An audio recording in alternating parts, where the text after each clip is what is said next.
and then we will await the arrival of the safety car in towards the pit lane and get the first race of the season underway. So GT Cup 2023 is about to get going here at Donington Park. Red lights are on in the gantry, and as the lights go out, it's a great start from Hugo Cook, who is matched by Morgan Tilbrook heading up towards Redgate Corner for the first time, but the Audi has the inside line. The McLaren's going to try it around the outside line as James Wallace sneaks his way up the inside of the wheel of the Drive Tech with track-focused Mercedes and tries to outgun Morgan Tilbrook. We've got somebody off on the outside. That is one of the Lamborghinis. It's Charlotte Gilbert that has a grassy moment, but it's Hugo Cook that leads the way from James Wallace in second place. And Morgan Tilbrook, despite saying to Piers, who joins me in the commentary box, he was going to try around the outside to take the lead, he's down to third. Didn't quite work out as planned. It was great to hear the plan of action right ahead of the race, literally moments before the race started, but he shaped it up but then didn't quite get it right and has unfortunately dropped down a position. We saw also the G-Class, the Group GTC car of the Lamborghini Super Trofeo going wide at the exit of Redgate Corner. Just a bit of coming together, bashing of wheels, but everyone safely through the first half of the lap.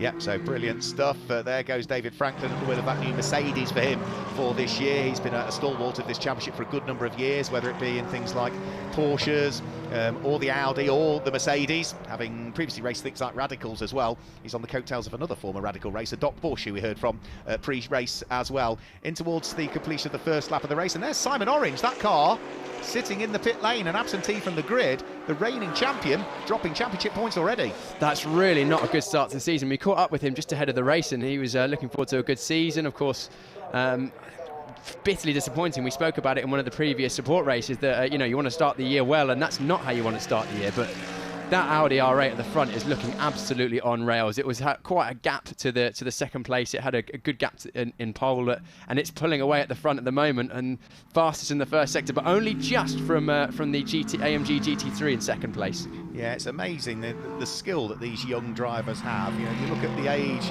of the likes of the man that's leading the race, which is Hugo Cook. He's still a teenager. You look at the man that's in second place, James Wallace. He's only, 17, 18 years of age as well. Unbelievably talented drivers at the wheel of these GT3 cars. Morgan Tilbrook sitting there in third place, and fourth at the moment, Lucky Kira sitting there in fourth place. So it's Audi from Mercedes, McLaren from McLaren. Yeah, it's a great start to the race, and isn't it good to see these amazing GT Cup machinery flying around the circuit in anger for basically the first time this year, as we see a battle in the Group GTC and two different Group cars battling it out there, but a bit of a mistake on entry, and you can see the different power of the classes there as the GTC car blasts past the Group GTH McLaren. Yeah, that's the Super Trofeo Lamborghini in the hands of Charlotte Gilbert, works his way through and past Philip Carter. Further down through the order, the number 78 car there almost got caught out. That was Tim Docker, who almost swept across the nose of somebody a bit too tight there, but I think there was just a little bit of daylight still between the pair of them. Who's leading Group GTH in the early stages, I might hear you ask, because that was really competitive in qualifying with nothing to choose between the pace of the cars. It's the number 69 Make Happen Racing Mercedes in the hands of Chris Hart for this race that leads the race. The sister car that we just saw in shot there, the number 96 car, has got John Corrie on board, and that is trying to hunt down the Audi that lies ahead in the hands of Chris Murphy. That is a Group GTO Audi that lies ahead of that Group GTH Mercedes. Yeah, good to see fighting in all of the different groups throughout the field. Still close at the front, only a second between the leaders, and then there's a very close battle for third and fourth between the two McLarens. And yeah, we're looking at the Group GTH battle at the moment. Yeah, we are in towards the braking area for the Robert chicane. There goes the James Gas-driven Aston Martin. Good to see that back out there. There's John Currie, who got quicker and quicker and quicker as last year went on, was largely on solo driving duties for last year, but is partnered up with GT expert Phil Keane for this season. Hugo Cook out front though, leading the way. The ex-Balf Motorsport Audi that claimed wins in British GT last year is now in the hands of Hugo Cook, and is looking to try and claim his first win in GT Cup. Yeah, it's looking imperious, as I said a moment ago, so fast in qualifying and extending its gap at the front of the race. Fastest lap overall last lap, a 1 minute 4.004. Fastest in the first sector again, even faster in the second sector by the tune of almost 2.5 tenths. So clearly stretching its legs at the front. But the Wallace Mercedes AMG GT3 hoping to keep that gap somewhat maintainable, and hoping by the end of this fairly short sprint race, 25 minutes in total, that they can claw that back in for the end, because the tyres, of course, the way you hold your tyres and the way that you stop them wearing can actually have an impact on the race as well. Brilliant battle going on for 8th and 9th position. Kev Clark at the wheel of the Group GTC Lamborghini. It's got the Group GTO Mercedes sitting behind. They're running that Mercedes in Group GTO, so they've removed the air restrictors from it and done other things so it complies with Group GTO, and hopefully that will allow Graham Tilley to have some brilliant little battles. Fighting away with Kev Clark, who has done lots of racing in the past in sports cars and GT3 cars. Kev's still recovering slightly from a very large accident he had at Alton Park the back end of last year, so I think he feels fine when he gets in the car. He might feel slightly more second-hand at the end of 25 minutes of hard battling. Yeah, these GT3 cars, even though they do actually have a power steering, traction control and ABS, they are not easy things to drive. You've got, I mean, they're so fast. So we see Tilley having a look at the inside of Coppice. That'll be a bold move. And not quite getting it done on the entry, but might get that done on the exit. Of course, that Group GTO car potentially having slightly better straight line speed with those air restrictors removed. Yeah, Graham Tilley, you know, he's 71 years of age now almost, and he's as fit as anybody out there. You know, he's fitter than half of the teenagers throughout. He works so hard to be agile, to be quick, to be fast in the car, to have brilliant reactions, and I think they've done the right thing for Graham to remove that car out of GT3, place it in GTO, which means it's got a bit more power, which allows him to run at the sharp end and have some brilliant battles. And there you go, brilliant move to work his way through and past Kevin Clark, who is not an inexperienced driver. No, definitely not an inexperienced driver in his own right, but it's one of the strengths of the GT Cup Championship is the different groups give you an opportunity to potentially, you know, put yourself in a fight so that you've always got someone to race against. Yep, absolutely, and it accommodates almost every type of car. David Franklin is the first to be lapped. He moves out of harm's way at the wheel of the 24/7 motorsport prepared machine. So James Wallace meets him in exactly the right place. If you're, you know, trying to hunt down the race leader, James Wallace, at the moment he's giving time away to the race leader. You want to meet back markers in the right place. You want the leader to meet them in the wrong place. Over the start finish, they're going to leading pair. Brilliant fight going on for 3rd and 4th at the moment. The two McLarens. Morgan Tilbrook is not really getting away from number 13, Lucky Kira, who largely for the last few years has been racing Ferraris, but for this year, himself and the Race Lab team fully focused on GT racing in McLarens. Yeah, those McLaren 720Ss are one of the most popular cars in the Group GT3 class, and they look awesome on circuit. They look menacing, they look fast, and they sound, they've got a very distinctive McLaren sound, and they're fighting very closely there in the sort of top end of the top 10. And what always happens with the manufacturers as well is that they slowly, it might be the 720S for the last few years now, but it's not the same 720S. They issue Evo packs. It might be an Evo or it might be an Evo 2 in the case of some of the manufacturers, where they tweak subtle things on the car and release those upgrades to the teams, don't they? Yeah, they see what some of the other manufacturers are doing and just add subtle either aero tweaks or software tweaks or even engine tweaks or loads of different bits and pieces that mean the cars are either slightly faster, slightly more reliable, slightly better on their tyres. Of course, the balance of performance is in action as well, and that gets adjusted as the season goes on to make sure that no one car gets an unfair advantage on any others. We just saw shots there of last year's overall champion, the Simon Orange car, unfortunately still in the pit lane, not managing to make it out on circuit so far. Enormously frustrating for them, yeah, enormously frustrating. We have two different types of balance of performance. We have the balance of performance, which is the technical balance of performance, and that means that to equate what would be an Audi to a Mercedes to a turbocharged McLaren, say, you do things like adjust either the ride height of the car, you can specify lambda sensor settings on the car, you can restrict the airflow into the engines, and all of these kinds of things restrict that. But we also, come the pit stop race later on today and tomorrow in particular, have a balance of performance with success seconds, where cars, depending on how they've got in the previous pit stop race, will spend more time in the pits to stop anybody running away with the championship. Yeah, and it means that not only is it fairer and closer for everyone in the battle, but also it means that you've got two types of performance not inhibiting, because it means that everyone is basically on a level playing field, because you always want someone to race against.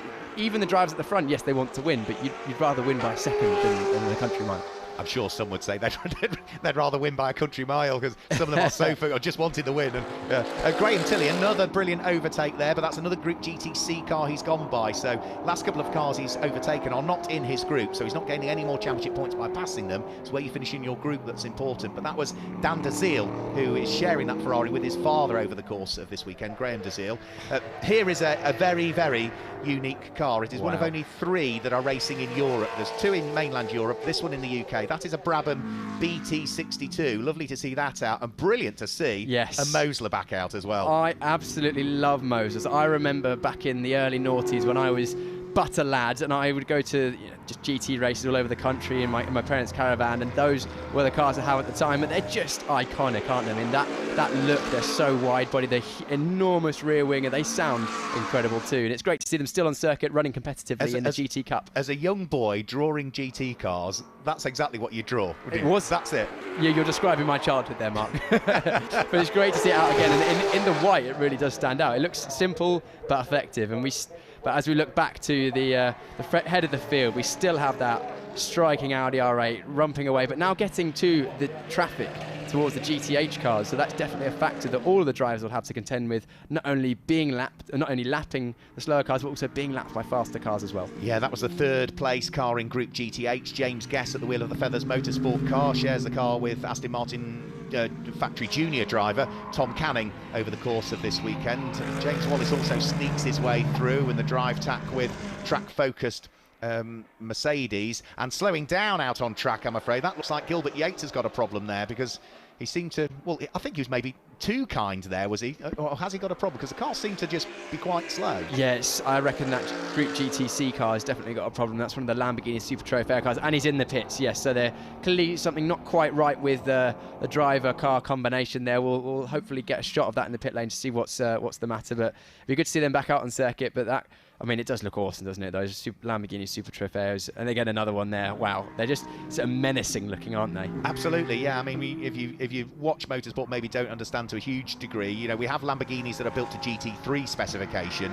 These are built to Super Trofeo specification. So this is where you race these in the Lamborghini Trophy against nothing other than Lamborghinis. And arguably, they're a harder car to drive than a GT3 car because they have more power, and they don't quite have the same amount of aero. No, they're more, I think it's more power, slightly heavier, slightly less aero, slightly different, I think, electronics as well. So they are an absolute beast to handle. They look great, they sound great, and there's a bit of a change of position here for, is that third and fourth place? It is, yeah. Lucky Kier at the wheel of the number 13 McLaren has snuck its way through and ahead of Morgan Tilbrook, who gets compromised by Phil Carr to the back marker, who can't get out of the way really at the wheel of his McLaren 570S. So the Greystone GT car compromises the run of Morgan Tilbrook all the way down the straight, and Lucky Kier, having taken the place away, has now gained the advantage through the traffic. Yeah, lost seconds there to that unfortunate miscommunication of track positioning between the Group GT3 and Group GTH cars. And we mentioned a moment ago that the difference of the cars passing the slower cars is definitely going to be something to consider and will have an impact on the races, and it's how you go through traffic. It's a skill in itself. Yeah, absolutely. We can see briefly there David Yates explaining to the team what had happened, but the former Ginetta Academy and Mini Challenge driver out of this race, I'm afraid. Hugo Cook is already on his 12th lap of the race with just over 12.5 minutes remaining, so we're now at the halfway point of the race. The lead advantage is about 2.8 seconds, or was at least at the beginning of this lap, and it did increase by nearly 3/4 of a second as a result of that issue with the traffic that was encountered by James Wallace that time through. But for Hugo Cook, more traffic to deal with now, and he's going to meet the Mercedes of David Frankland in the wrong place through the Robert chicane, so he'll lose a few seconds there maybe. Yeah, as we saw, even the leader, who's got a sizable gap, as we see the Brabham heading up the inside of a Group GTH car there, and that was ever so nearly contacted. Both cars did well to avoid that, and it would be a real shame to see any of these come to blows.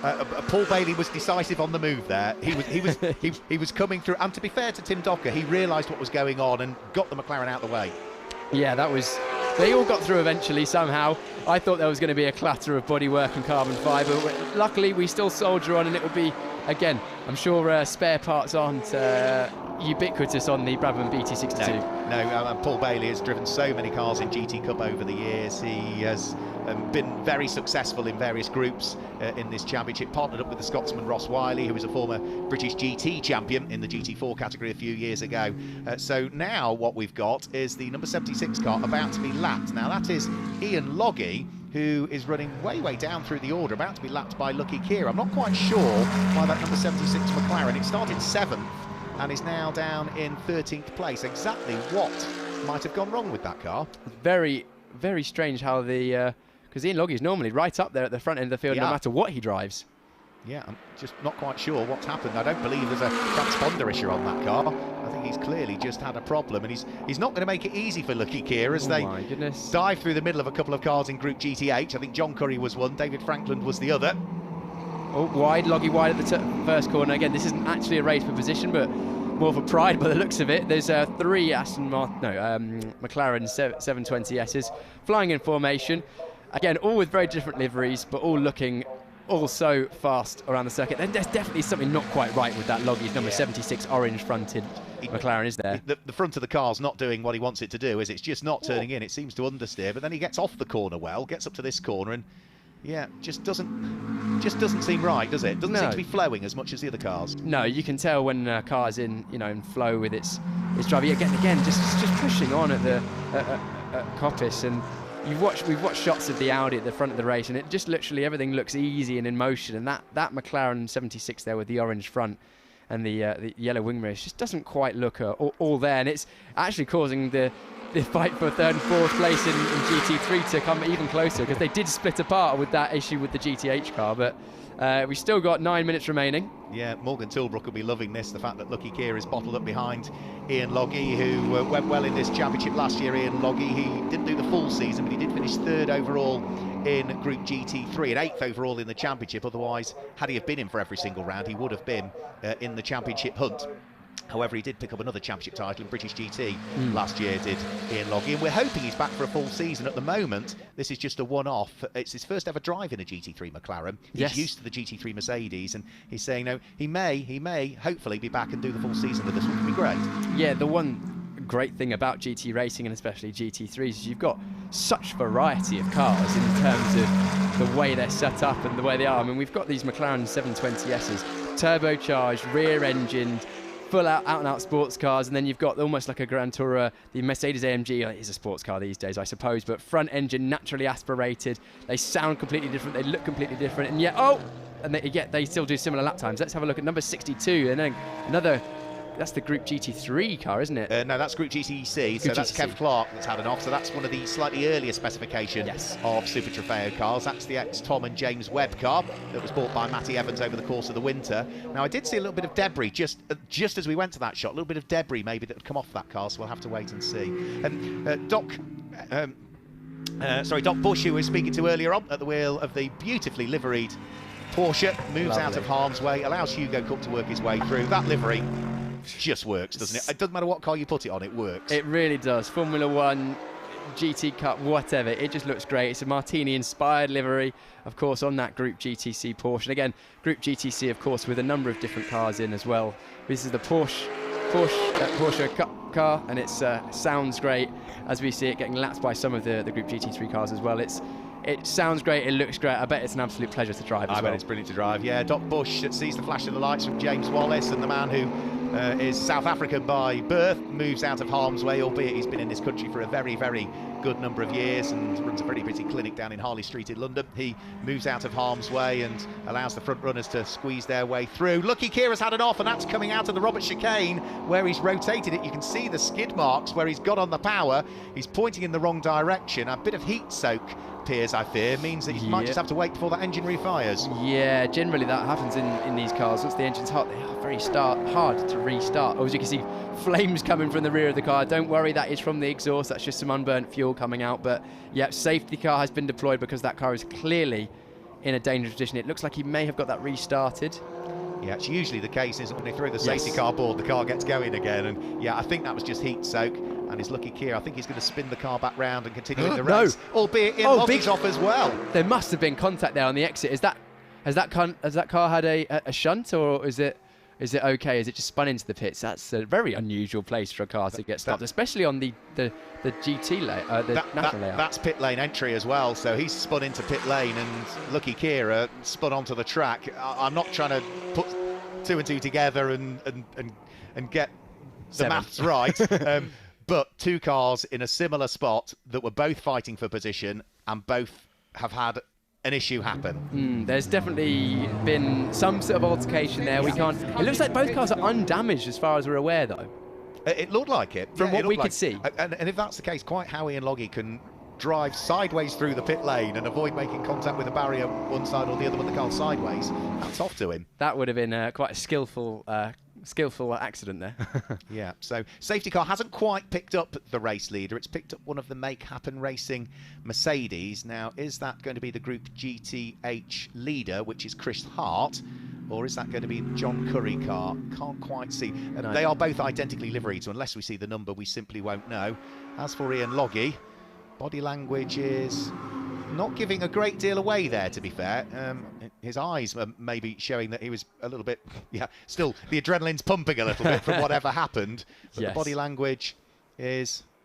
You can see how hard the drivers are working there. Loggy with the steam coming off his balaclava and now his head as well. It's clearly very warm. Yeah. As the marshal's ushering him to a safe space. A brief shake of the head from Ian, but yeah, you can see. And he's another driver that works really, really hard on fitness. Does Ian Loggy. He's a huge cyclist and is also does a lot of work for charity as well, through various things as well. But yeah, he'll be bitterly disappointed that it didn't quite happen for them in this race. So the safety car, in theory, should wave by the Mercedes. Once the incident is cleared, then they'll wave the cars by. So for the moment, the Make Happen Racing Mercedes just has to sit there. When the arm comes out of the window from the safety car observer and gives him a little wave, that means he can go through, and then he'll get the opportunity to speed up and join back on the tail end of the train piers, won't he? But yes, we can't have safety car for much longer because we've only got 4 minutes to go. Go on. Just trying the wet line there, making sure, see if there's any grip on the outside that you might be able to make use of. Potentially just looking down at the steering wheel or making an adjustment, and then the car's stopping unexpectedly quickly. But good job is that no one made any contact. Love the camera angle. It looks like he's stood in the middle of the track there, but yeah, fantastic view. And that's the great thing about Donington Park. There are so many places where you get a wonderful view, and from the outside of the circuit down through the crane and curves is one of those. You can see so much of the track. Oh, it really shows how much elevation change there is as well around this circuit. Yeah. I mean, there really is. I don't know the facts off the top of my head, but the undulation down and up, it almost looked like we were looking at the circuit from above, even though there was a person standing. It is very hilly. I did a 10k run around here a couple of seasons ago when we were here with GT Cup, and I can vouch for the fact it's rather hilly, a lot flatter than where I live in Lincolnshire. So the Mercedes has been waved through, which now means that it is the race leader that is behind the safety car. The safety car, we gather, is coming in at the end of this lap, which is going to give us, what, probably 3 laps of racing. 3 full laps to see if any more changes can happen. It's actually quite nice that it's managed to field up together, as long as not too much damage has happened to either of those 720Ss. It's shaken it up somewhat, but we'll of course, restarts another thing that the drivers have to think about, not only from the lead, but also in the middle of the pack, because it will be a bit difficult with the groups all jumbled up too. Yep, let's have a quick look and see what happens here, because Hugo Cook needs to get a good restart here, otherwise James Wallace will be right with him by the time we get towards Redgate Corner. Single fire restart, no overtaking until you get to the control line. We get the race back underway, and it is Hugo Cook at the wheel of the Audi that leads the Mercedes in second place. You have to look a little bit further back to the white and the orange McLaren of Morgan Tilbrook, who's there in third place. And what a great result so far for the Morgan short-driven Mosler that's on for top honours in Group GTO in his first GT Cup race. Still doing, well, we've got the 2 Short brothers. One is about to finish university, the other's about to finish his A-levels. So, still a young family pairing to drive what is quite a brutal car, the MT900 Mosler. It must be quite a unique situation, because that car potentially could be older than them. It probably is, actually, yeah. That could be a very unique situation where someone winning in a current class vehicle is younger than the vehicle they're winning the race in. But we'll see. We haven't finished yet. There's still just over 2 minutes remaining, so there's a bit of a movement going at the back there. It is, and that is Paul Bailey, who at the wheel of the Brabham is now right on the coattails of the Mosler, and that will be for the lead of Group GTO, those cars. So we need to keep an eye on them. Oh, no. And off has gone Patrick Collins, I'm afraid. That looks as though that might be Starkey's Bridge and heading up towards Swans Curve. Yeah, it was on the right front there, so it's clearly some contact has gone on with the rear of another car. Maybe that was a car in a different group.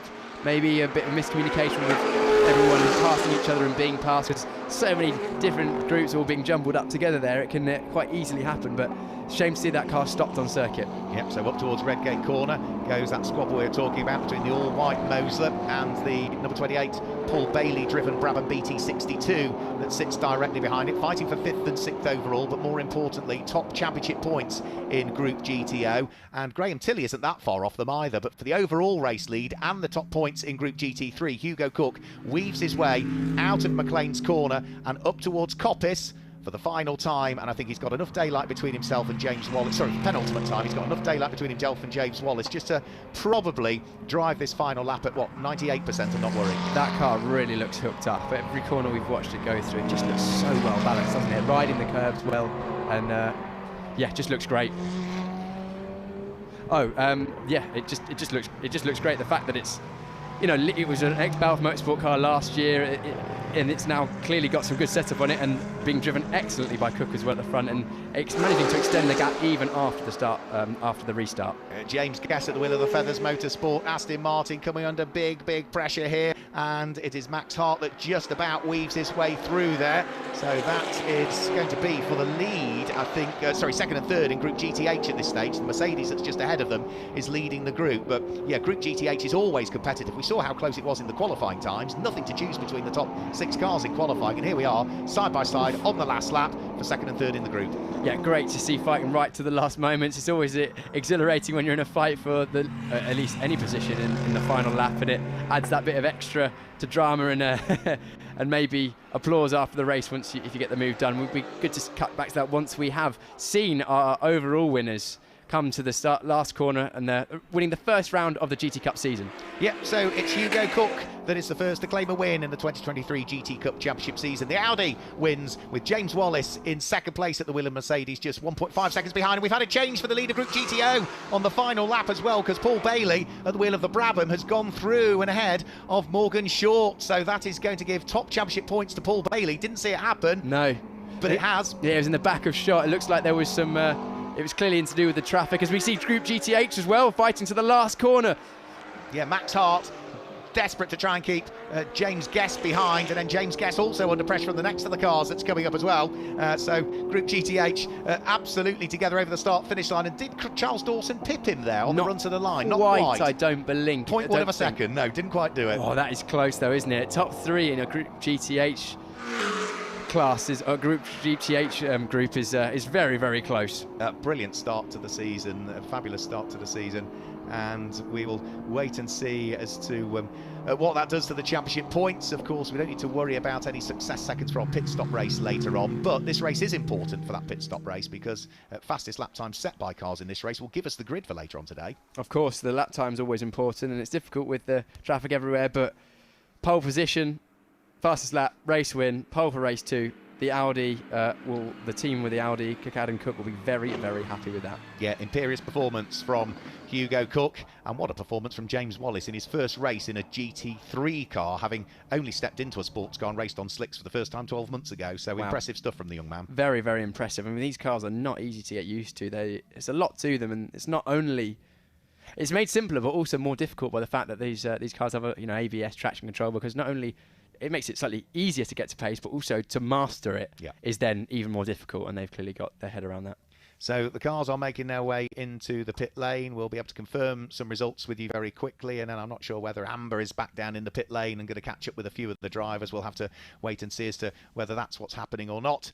But everybody trundles their way in towards the pit lane. Let's confirm the results with you then for the first GT Cup Championship season race. It is Hugo Cook that claims the win from James Wallace in second place, and Morgan Tilbrook was there in third. Paul Bailey in fourth claimed top honours in Group GTO, pipping Morgan Short on the very final lap, who finished in fifth place, and Graham Tilley was sixth. Dan Desir was there in seventh, with Charlotte Gilbert in eighth place. Kevin Clark was ninth, and Lucky Kira, even with the spin and the safety car coming out, still finished inside the top 10.